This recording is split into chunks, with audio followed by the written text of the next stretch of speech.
Hello friends, welcome to eat tasty. ಇವತ್ತು ನಾನು share ಮಾಡೋ ರೆಸಿಪಿ, ಇವಾಗ ಬಟಾಣಿ ಸೀಸನ್ನು. ಹಸಿ ಬಟಾಣಿ ಸೀಸನಲ್ಲಿ ಹಸಿ ಬಟಾಣಿ ಇಟ್ಟು ಹಸಿ ಮಸಾಲ ಇಟ್ಟು ಗ್ರೇವಿ ಮಾಡೋಣ ಅಂತ ಇವತ್ತು ಮಾಡ್ತಾಯಿದ್ದೀನಿ. ಇದು ಇಡ್ಲಿ, ದೋಸೆ, ಚಪಾತಿ ಮತ್ತು ಪೂರಿಗಂತೂ ತುಂಬ ಚೆನ್ನಾಗಿರುತ್ತೆ. ಚಪಾತಿ ಪೂರಿಗಂತೂ ಮತ್ತು ಅನ್ನ ಮುದ್ದೆ ಎಲ್ಲದಕ್ಕೂ ಚೆನ್ನಾಗಿರುತ್ತೆ. ಇದು ಚಪಾತಿ ಪೂರಿಗೆ ತುಂಬ ಚೆನ್ನಾಗಿರುತ್ತೆ. ಇದನ್ನು ಹೆಂಗೆ ಮಾಡೋದಂತ ನೋಡ್ಕೊಳ್ಳೋಣ. ನಾನು ಸ್ಟೌವಲ್ಲಿ ನಾನ್ ಸ್ಟಿಕ್ ಇಟ್ಟಿದ್ದೀನಿ. ಎಣ್ಣೆ ಒಂದು 2 ಸ್ಪೂನ್ ಹಾಕಿಬಿಟ್ಟು ಅದು ಕಾದಿದ ತಕ್ಷಣ ಒಂದು ಅರ್ಧ ಸ್ಪೂನ್ ಜೀರಿಗೆ, ಅರ್ಧ ಸ್ಪೂನ್ ಮೆಣಸು ಹಾಕಿದ್ದೀನಿ. ಅದೊಂದು ಸ್ವಲ್ಪ ಫ್ರೈ ಆಗಲಿ. ಆಮೇಲೆ ಈರುಳ್ಳಿ ಒಂದು ಅರ್ಧ, ದಪ್ಪ ಈರುಳ್ಳಿಲಿ ಒಂದು ಅರ್ಧ ಸೇರಿಸಿದ್ದೀನಿ ಕಟ್ ಮಾಡಿಬಿಟ್ಟು.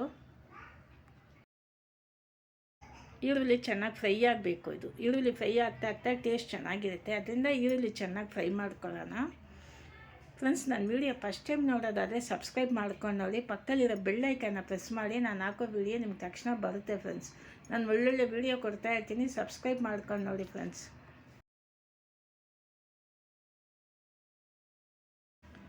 ಸೋಂಬು 1 ಸ್ಪೂನ್ ಅಷ್ಟು ಸೇರಿಸ್ಕೊಳ್ಳಿ. ಸೋಂಬು ಸ್ಮೆಲ್ಲಿಗೆ ತುಂಬ ಚೆನ್ನಾಗಿರುತ್ತೆ ಮತ್ತು ಟೇಸ್ಟಿಗೆ, ಜೀರ್ಣಕ್ಕೆಲ್ಲ ಒಳ್ಳೆಯದು. ಚಕ್ಕೆ 1-2, ನಾನು 1 ಇಂಚಷ್ಟು ಚಕ್ಕೆ ಒಂದು ಹಾಕಿದ್ದೀನಿ. 1-2 ಏಲಕ್ಕಿ, ಒಂದು 5-6 ಲವಂಗ ಸೇರಿಸಿದ್ದೀನಿ. ಇನ್ನೊಂದು ಪೀಸು ಚಕ್ಕೆ, ಸಣ್ಣ ಪೀಸು ಚಕ್ಕೆ. ಇದೆಲ್ಲ ಸೇರಿಸಿ ಚೆನ್ನಾಗಿ ಫ್ರೈ ಮಾಡ್ಕೊಳ್ಳೋಣ. ಈರುಳ್ಳಿ ಫ್ರೈ ಆಗಲಿ ಫಸ್ಟು. ಆಮೇಲೆ ಹಸಿಮೆಣ್ಸಿನ್ಕಾಯಿ, ಶುಂಠಿ, ಬೆಳ್ಳುಳ್ಳಿ, ಒಂದು ದಪ್ಪ ಬೆಳ್ಳುಳ್ಳಿ, ಶುಂಠಿ ಅದರಲ್ಲಿ ಅರ್ಧ, ಈರುಳ್ಳಿ ಒಂದು 25 ಮೆಣಸಿನ್ಕಾಯಿ, ಹಸಿಮೆಣ್ಸಿನ್ಕಾಯಿ ಒಂದು 25 ಹಸಿಮೆಣ್ಸಿನ್ಕಾಯಿ ಇಟ್ಟಿದ್ದೀನಿ. ಈಗ ಇದನ್ನೆಲ್ಲ ಸೇರಿಸಿ ಚೆನ್ನಾಗಿ ಫ್ರೈ ಮಾಡ್ಕೊಳ್ಳೋಣ.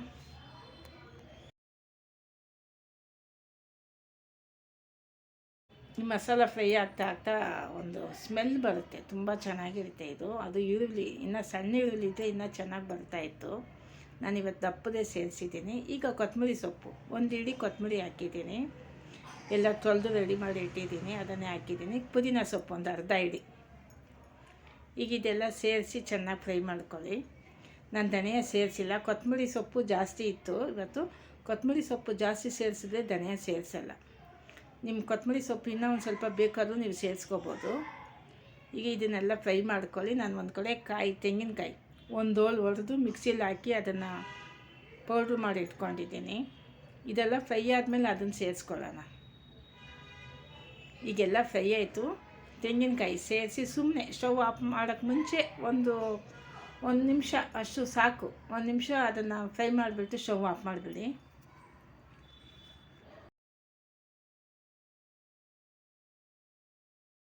ಈಗೆಲ್ಲ ಫ್ರೈ ಮಾಡಿಬಿಟ್ಟೆ, ಸ್ಟವ್ ಆಫ್ ಮಾಡಿಬಿಟ್ಟೆ. ಇದು ತಣ್ಣಗಾಗಲಿ, ಆಮೇಲೆ ಉಟ್ಕೊಳ್ಳೋಣ. 1 ಸ್ಪೂನ್ ಅಷ್ಟು ಹುರ್ಗಡ್ಲೆ ಸೇರಿಸಿದ್ದೀನಿ.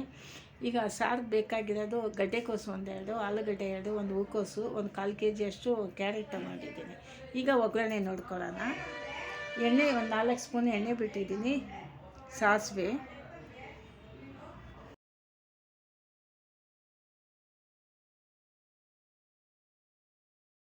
ಈರುಳ್ಳಿ ಹಾಕಿ ಒಗ್ಗರಣೆ.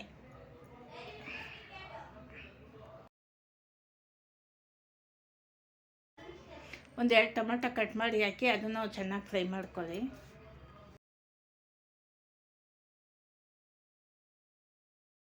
ನಾನು ಟೊಮೆಟೊ ಜಾಸ್ತಿ ಫ್ರೈ ಮಾಡಲ್ಲ, ಒಂದು 50% ಅಷ್ಟೇ ಫ್ರೈ ಮಾಡಿರೋದು. ಈಗ ಬಟಾಣಿ, ನಾನು 1 kg ಬಟಾಣಿ ಹಾಕಿದ್ದೀನಿ ಇವತ್ತು.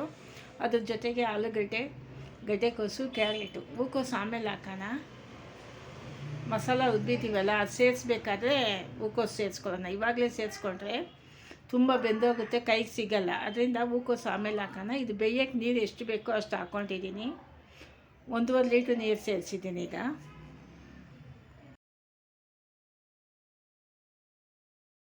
ಹುರಿದಿರೋ ಮಸಾಲ ತಣ್ಣಗಾಗಿದೆ. ಇದನ್ನು ಮಿಕ್ಸಿ ಜಾರ್ಗೆ ಹಾಕಿ ಅದನ್ನು ರುಬ್ಕೊಳ್ಳೋಣ. ಆ ತರಕಾರಿ ಬೇಯಲಿ, ಅಷ್ಟು ಬೇಗ ಇದೆಲ್ಲ ರುಬ್ಕೊಂಡು ರೆಡಿ ಮಾಡಿ ಇಟ್ಕೊಳ್ಳೋಣ.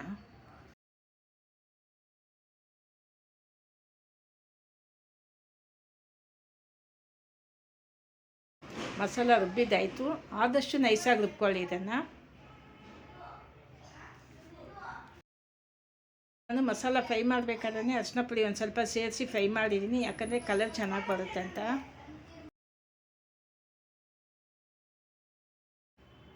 ಈಗ ತರಕಾರಿ ಬೆಂದಿದೆಯಾ ಅಂತ ನೋಡ್ಕೊಂಡು ಮಸಾಲೆ ಸೇರಿಸ್ಕೋಬೇಕು. ಫಸ್ಟೇ ಮಸಾಲೆ ಹಾಕ್ಬಿಟ್ರೆ ಅದು ತರಕಾರಿ ಬೇಯಲ್ಲ. ಅದರಿಂದ ಅರ್ಧ ಬೆಂದಮೇಲೆ ನೀವು ತರಕಾರಿ ಮಸಾಲ ಸೇರಿಸಿ, ಇಲ್ಲಾಂದರೆ ಸೇರ್ಸೋಕ್ಕೆ ಹೋಗಬೇಡಿ. ತರಕಾರಿ ಒಂದು 60% ಬೆಂದಿದೆ. ನಾನೀಗ ಕಟ್ ಮಾಡಿ ಕ್ಲೀನ್ ಮಾಡಿ ಇಟ್ಟಿರೋ ಕಾಲಿಫ್ಲವರ್ ಸೇರಿಸ್ಕೊಳ್ತೀನಿ. ಫಸ್ಟೇ ಕಾಲಿಫ್ಲವರ್ ಹಾಕಿದ್ರೆ ತುಂಬ ಬೆಂದೋಗುತ್ತೆ, ಅದರಿಂದ ಇದನ್ನು ಬೇಯಿಸ್ಕೊಂಡು ಆಮೇಲೆ ಹಾಕ್ತೀನಿ. ಈಗ ಮಸಾಲ ಸೇರಿಸ್ಕೊಳ್ಳೋಣ. ನಿಮ್ಗೆ ಎಷ್ಟು ನೀರು ಬೇಕೋ ಅಷ್ಟು ನೀರು ಬಿಟ್ಕೊಳ್ಳಿ. ತುಂಬ ನೀರು ಬಿಟ್ಟರೆ ತೆಳುಗಿದ್ರೆ ಚೆನ್ನಾಗಿರಲ್ಲ, ಅದು ಒಂದು ಸ್ವಲ್ಪ ಗಟ್ಟಿ ಇದ್ರೇ ಚೆನ್ನಾಗಿರೋದು. ಇನ್ನೊಂದು ಸಾರು ಕುದೀತಾ ಸ್ಮೆಲ್ಲು ಚೆನ್ನಾಗಿ ಬರುತ್ತೆ, ಆವಾಗಲೇ ನಿಮ್ಗೆ ಗೊತ್ತಾಗುತ್ತೆ ಸಾರು ಟೇಸ್ಟು.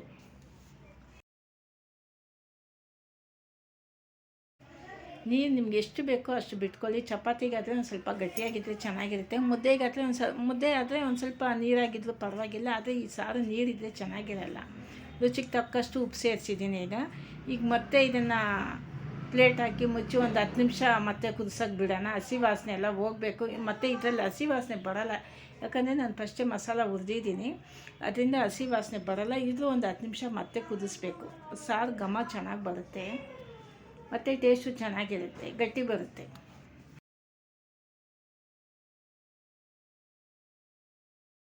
ಸಾರು ಕುದೀತಾ ಇದೆ, ಇನ್ನೊಂದು ಸ್ವಲ್ಪ ಕುದಿಬೇಕು, ಇನ್ನೊಂದು ಸ್ವಲ್ಪ ಗಟ್ಟಿ ಆಗಬೇಕು.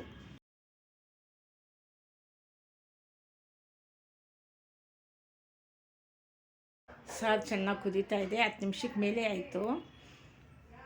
ತರಕಾರಿ ಎಲ್ಲ ಚೆನ್ನಾಗಿ ಬೆಂದಿದೆ, ಹೂಕೋಸು ಗಡ್ಡೆಕೋಸು ಎಲ್ಲ ಚೆನ್ನಾಗಿ ಬೆಂದಿದೆ, ತರಕಾರಿ ಎಲ್ಲ ಬೆಂದಿದೆ. ಸ್ಟವ್ ಆಫ್ ಮಾಡಿಬಿಡೋಣ. ಈಗ ಒಂದು ಸ್ವಲ್ಪ ನೀರಾಗಿ ಕಾಣಿಸುತ್ತೆ. ಸ್ಟವ್ ಆಫ್ ಮಾಡಿ ಒಂದು 5 ನಿಮಿಷಕ್ಕೆಲ್ಲ ಅದು ಮುಚ್ಚಿಟ್ಬಿಟ್ರೆ ಗಟ್ಟಿ ಆಗುತ್ತೆ, ಯಾಕಂದರೆ ಮಸಾಲೆ ಎಲ್ಲ ಸೇರಿಸಿದ್ದೀವಲ್ಲ, ಗಟ್ಟಿ ಆಗುತ್ತೆ. ಸ್ಟವ್ ಆಫ್ ಮಾಡಿಬಿಟ್ರೆ ಸಾರು ತುಂಬ ಚೆನ್ನಾಗಿ ರೆಡಿಯಾಗಿದೆ. ಹಸಿ ಬಟಾಣಿ, ಹಸಿ ಮಸಾಲ ಗ್ರೇವಿ ತುಂಬ ಚೆನ್ನಾಗಿ ರೆಡಿಯಾಗಿದೆ. ಪೂರಿಗಂತೂ ತುಂಬ ಚೆನ್ನಾಗಿರುತ್ತೆ, ಚಪಾತಿ ಪೂರಿಗೆ, ಇಡ್ಲಿ ದೋಸೆಗೆ, ಮುದ್ದೆಗೆ, ಅನ್ನಕ್ಕೆ ಎಲ್ಲದಕ್ಕೂ ಚೆನ್ನಾಗಿರುತ್ತೆ. ನಿಮಗೆ ಈ ವಿಡಿಯೋ ಇಷ್ಟ ಆದರೆ ಶೇರ್ ಮಾಡಿ, ಲೈಕ್ ಮಾಡಿ, ಸಬ್ಸ್ಕ್ರೈಬ್ ಮಾಡಿ. ನಾನು ಒಳ್ಳೊಳ್ಳೆ ವಿಡಿಯೋ ಕೊಡ್ತಾ ಇರ್ತೀನಿ. ಮುಂದಿನ ವಿಡಿಯೋದಲ್ಲಿ ನೋಡೋಣ ಫ್ರೆಂಡ್ಸ್.